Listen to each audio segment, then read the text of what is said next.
Você está começando no mundo do Proteus e quer se tornar um desenvolvedor? Então assiste esse vídeo até o final porque eu vou tentar te ajudar a criar sua primeira função em ADVPL. Pessoal, sejam bem-vindos ao canal Include, meu nome é Leonardo e como já dito, nesse vídeo nós vamos criar a nossa primeira função em ADVPL. Eu vou partir aqui do ponto que você já tem um conhecimento básico de lógica de programação. Afinal, você não precisa ser um especialista em lógica de programação, basta você saber ali o mínimo para poder entender e seguir a linha de raciocínio que nós vamos utilizar aqui. Antes de iniciar, eu gostaria de agradecer a todos que votaram aqui na enquete do canal, porque a pergunta que eu fiz ali foi justamente para direcionar em quais vídeos que seriam interessantes eu gravar aqui para o canal. Apesar de ter acontecido o empate, eu entendo que as opções votadas ali são temas interessantes para que a gente possa trazer conteúdo sobre esses assuntos. Então eu decidi começar pelo começo, que é gravando um vídeo aqui sobre como criar sua primeira função em ADVPL, e aí futuramente eu posso trazer outros vídeos com os outros assuntos que foram votados. Antes da gente colocar a mão na massa, a gente precisa conhecer os três tipos de funções que existem no ADVPL. Existem as functions, que são funções padrões da TOTOS, então nós desenvolvedores independentes a gente não consegue criar functions, afinal a gente até conseguiria, mas a gente não consegue compilar, porque a gente precisa de uma chave que é fornecida pela TOTOS para poder compilar esse tipo de função. Nós temos também as user functions, essas sim a gente consegue compilar e é a partir delas que a gente vai desenvolver todos os nossos códigos fonte. Para compilar esse tipo de função, a gente não tem nenhum tipo de chave, então nós, desenvolvedores independentes, vamos sempre utilizar as user functions. Nós temos também as static functions, que são funções que são chamadas a partir de outras funções. Porém, para que ela seja chamada, as funções precisam estar dentro de um mesmo arquivo de código-fonte. Nesse exemplo, a gente não vai utilizar static function, vamos utilizar somente as user functions. Então vamos para o nosso VS Code e aí vamos começar aqui criando o nosso primeiro arquivo de código-fonte.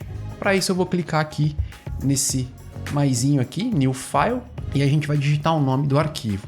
Vou colocar aqui o nome de aula01.prw, não se esqueçam da extensão .prw, ela é muito importante para que o VS Code reconheça que esse é um código-fonte em ADVPL e que a partir daí ele consiga fazer a compilação. Lembrando, eu fiz um vídeo aqui no canal explicando como é que faz para configurar o VS Code. Aqui eu já estou partindo do ambiente que já está configurado, então se você ainda precisa configurar o VS Code, sugiro que você assista esse vídeo que está aqui no card. A estrutura básica para a gente começar uma função é importar um include. Então o include básico a ser importado é o proteus.ch ou o totos.ch, ambos fazem exatamente a mesma coisa. Eu acabo utilizando o Proteus porque é um costume meu, mas se quiser utilizar TOTOS, fica à vontade, não vai mudar o resultado. Sempre jogo da velha aqui, ou hashtag, como você preferir chamar, palavra include, e aqui colocamos o proteus.ch.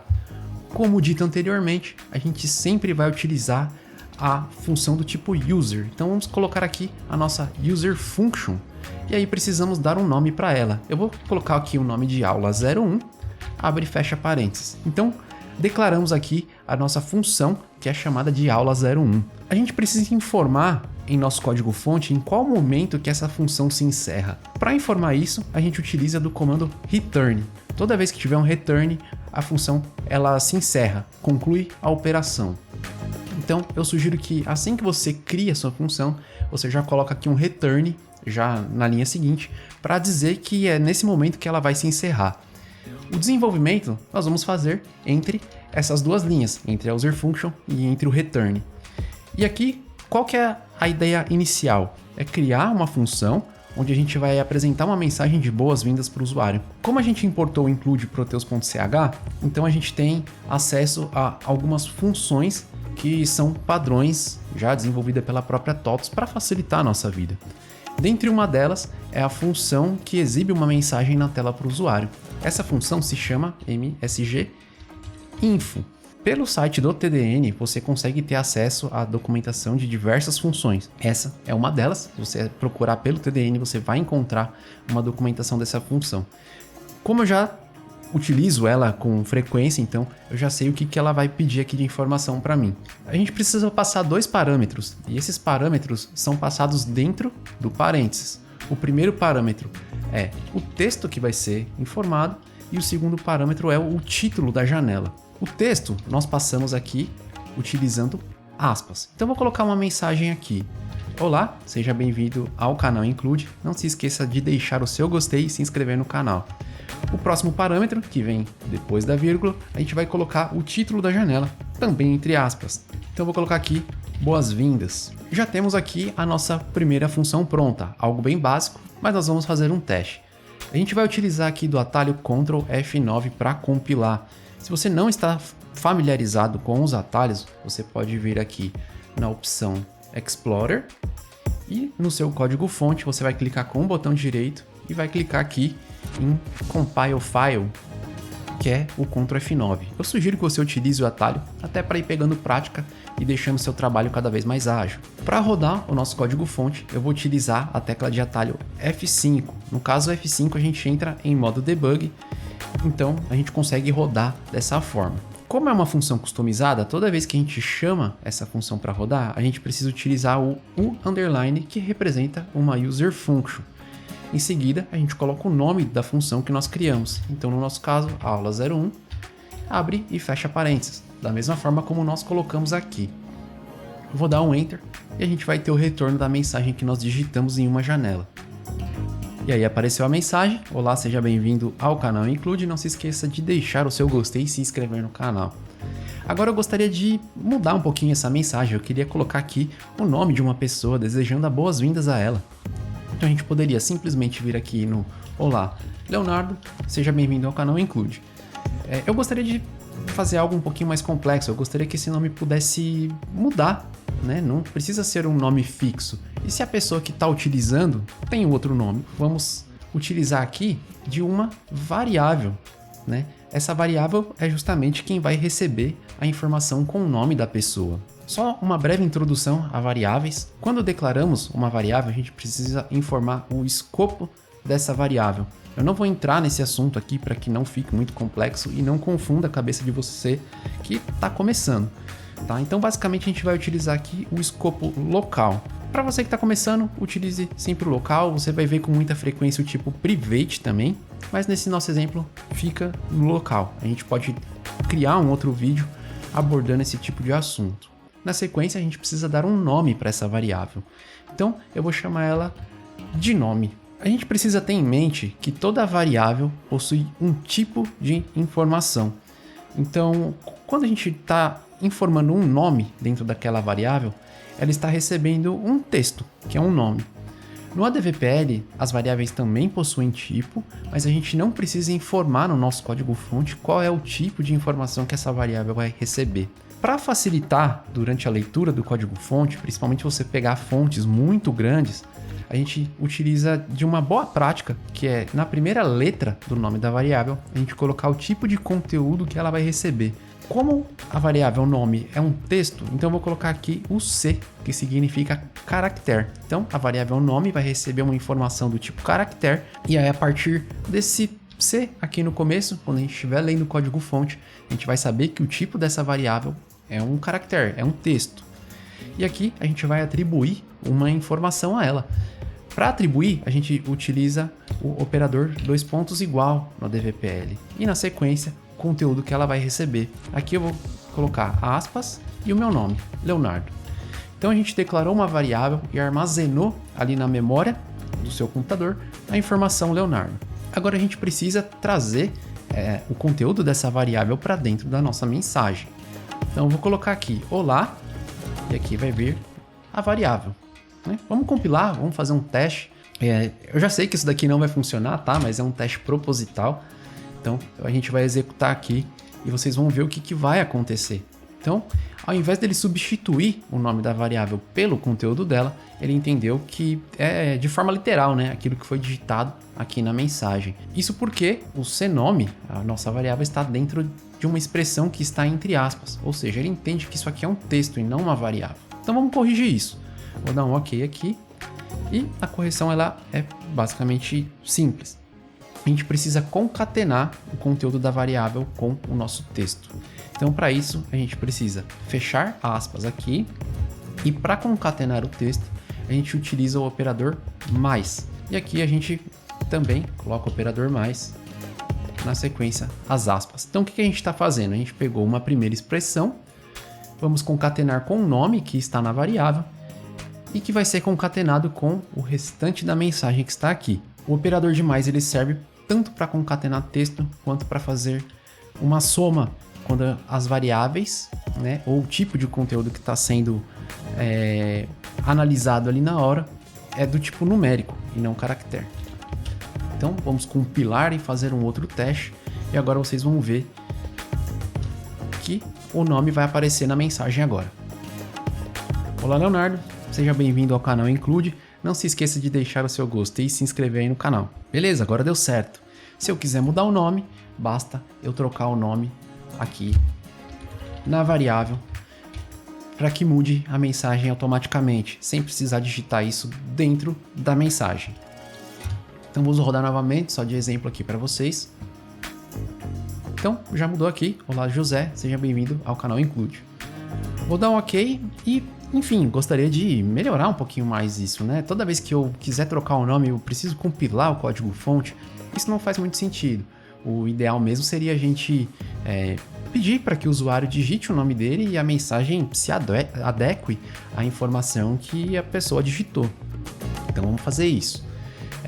Primeiro, vamos limpar aqui o nome da nossa variável, né? O conteúdo da nossa variável, melhor dizendo.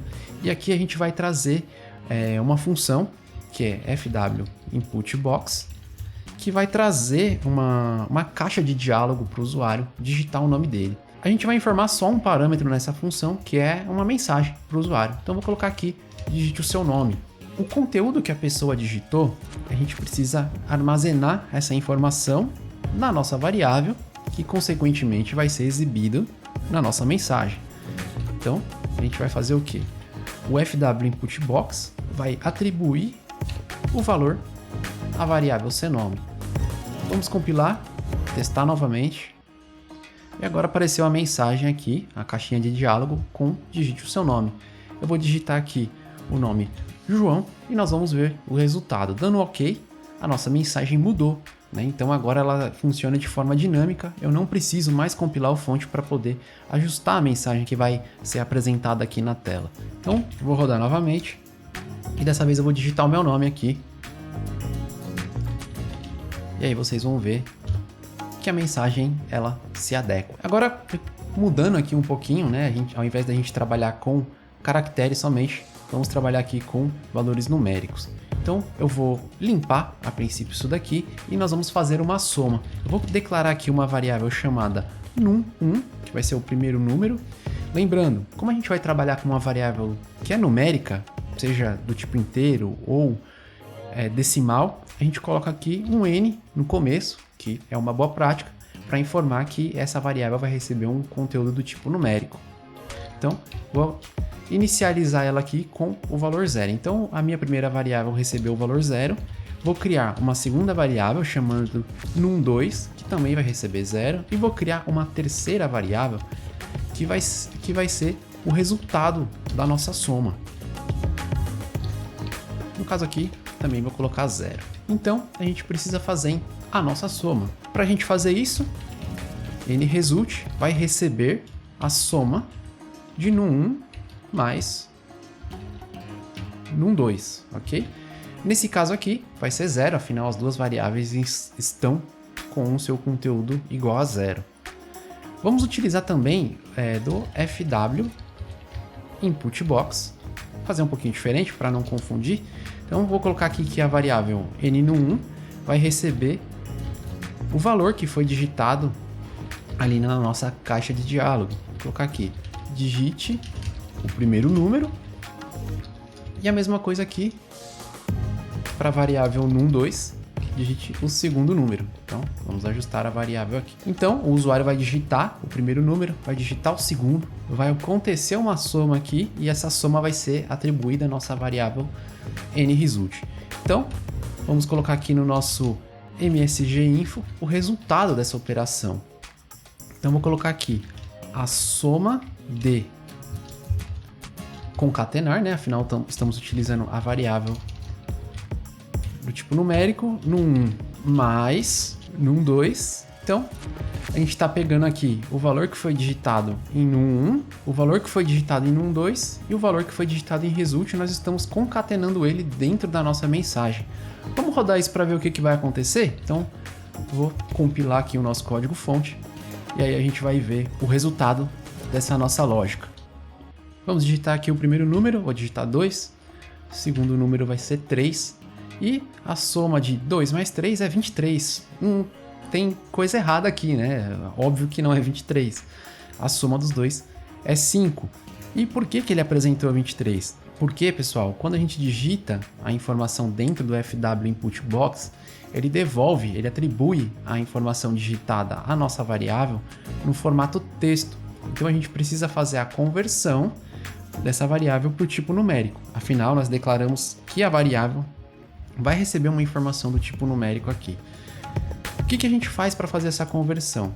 A gente utiliza uma funçãozinha padrão chamada val. Então, colocamos aqui o val, convertendo o valor dessas variáveis. Aqui entra a lógica de programação, tá, pessoal? Eu poderia converter aqui, dessa forma. Então, a gente vai pegar o conteúdo da variável, converter para fazer a soma. Ou, o que eu entendo que seria o mais adequado nesse nosso cenário, seria já converter o valor que foi digitado aqui pela pessoa que está operando o sistema. Então, a nossa variável, n num 1 e n num 2, automaticamente já vão receber o valor com o tipo numérico. Vamos compilar, fazer um teste novamente para ver o resultado. Vocês vão ver que a gente vai ter um problema aqui.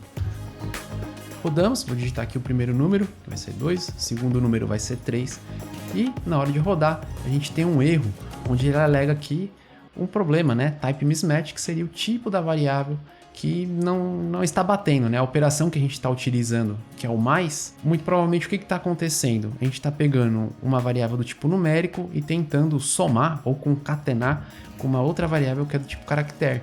Isso não funciona, as duas variáveis têm que ser do mesmo tipo para que o operador mais funcione corretamente. Para entendimento de vocês, a gente vai utilizar o debug aqui. Então, clicando aqui ao lado da linha, a gente vai adicionar um ponto de parada aqui. Vocês podem ver que fica uma bolinha vermelha. Na hora que a gente apertar aqui o F5 para rodar, vocês vão ver que o nosso código ele vai parar nessa linha. E aqui nós vamos observar alguns detalhes. Então, vou digitar aqui o número 2, o número 3. E temos aqui as nossas variáveis. No 1, ela é do tipo numérico. No 2, também é do tipo numérico. E a nResult também é do tipo numérico. Se a variável fosse do tipo caractere, ela estaria entre aspas. Tá? E o que está acontecendo? Nós estamos tentando concatenar um texto com uma variável do tipo numérico aqui. Então nós temos que converter aqui a nossa variável numérica para caractere utilizando a função cval toChar. No primeiro parâmetro, colocamos a nossa variável e aí a gente repete isso nas outras variáveis. Então, na variável num2, na variável result a gente faz a mesma coisa. Agora sim, a gente salva, compila o nosso fonte e aí sim a gente não vai ter mais aquele problema do erro. Digitamos o primeiro número, 2, segundo número 3 e agora sim nós não tivemos problema na mensagem e a soma ocorreu da forma como era esperado. 2 mais 3 é igual a 5. Então, pessoal, eu trouxe aqui uma função bastante simples, trabalhando tanto com caractere quanto com valores numéricos, fazendo as devidas conversões. Uma lógica bem simples para você que está começando na DVPL. Pode não parecer muita coisa, mas esses são os primeiros passos. Aproveitando, eu vou deixar 2 exercícios aqui na descrição do vídeo para que seja realmente um desafio para você que quer aprender. Depois que você fizer o exercício, se você tiver interesse, deixa aí nos comentários se você conseguiu desenvolver a sua lógica e qual foi o resultado obtido. Mais para frente, a gente pode trazer algum conteúdo com funções mais complexas, mas esse daqui é um conteúdo bem para iniciante mesmo, para pessoa que está ali dando os primeiros passos no DVPL. Pessoal, obrigado a todos que assistiram até o final, valeu e falou!